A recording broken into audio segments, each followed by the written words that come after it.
أعوذ بالله السميع العليم من الشيطان الرجيم بسم اللہ الرحمن الرحیم۔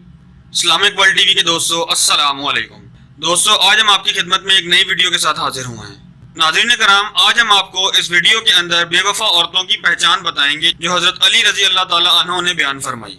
تو چلیے ناظرین، آج ہم آپ کو اس ٹاپک کے اوپر ایک کمپلیٹ ڈیٹیل بتاتے ہیں جو حضرت علی رضی اللہ تعالیٰ عنہ نے بیان فرمائی۔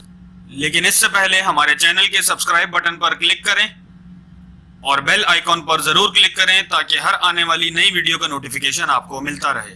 ناظرین کرام، ایک شخص حضرت علی رضی اللہ تعالیٰ عنہ کے پاس آیا اور دست ادب کو جوڑ کر عرض کرنے لگا کہ یا علی، میں کسی کو پسند کرتا ہوں اور میں اب ان سے نکاح کرنا چاہتا ہوں، لیکن یا علی، میرے دل میں ایک سوال ہے کہ میں جس عورت سے نکاح کرنا چاہتا ہوں کیا وہ عورت میرے لیے وفادار ثابت ہوگی بھی کہ نہیں۔ بس اس شخص کا یوں کہنا تھا تو حضرت علی رضی اللہ تعالیٰ عنہ نے فرمایا کہ اے شخص، یاد رکھنا، جو عورت اپنے والدین کی توہین کرتی ہو، اپنے استاد سے بدتمیزی کرتی ہو اور اپنے گھر کی شکایتیں کرتی ہو تو سمجھ جانا کہ یہ آنے والے وقتوں میں اچھی بیوی ثابت نہیں ہوگی۔ عورت کو عورت اس لیے کہا جاتا ہے کیونکہ اس کے وجود میں چھپنا ہے، چھپانا ہے۔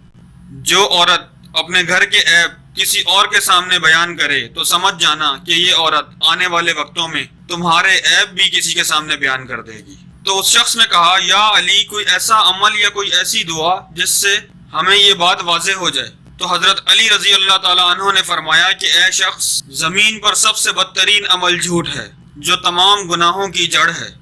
یاد رکھنا، جس عورت کی فطرت میں جھوٹ ہو، دھوکہ ہو، فریب ہو، وہ کبھی بھی کسی کے ساتھ وفا نہیں کر سکتی۔ تو میرے دوستو، آج ہم نے آپ کو بے وفا عورت کی پہچان بتائی جو حضرت علی رضی اللہ تعالیٰ عنہ نے بیان فرمائی تھی۔ مجھے یقین ہے کہ ہماری ویڈیو آپ کو ضرور پسند آئی ہوگی، تو ہماری ویڈیو کو لائک کریں اور ہمارے چینل کو سبسکرائب کر کے اس ویڈیو کو اپنے دوستوں کے ساتھ ضرور شیئر کریں تاکہ ہم آپ کے لیے ایسی نئی نئی ویڈیوز لاتے رہیں۔ شکریہ۔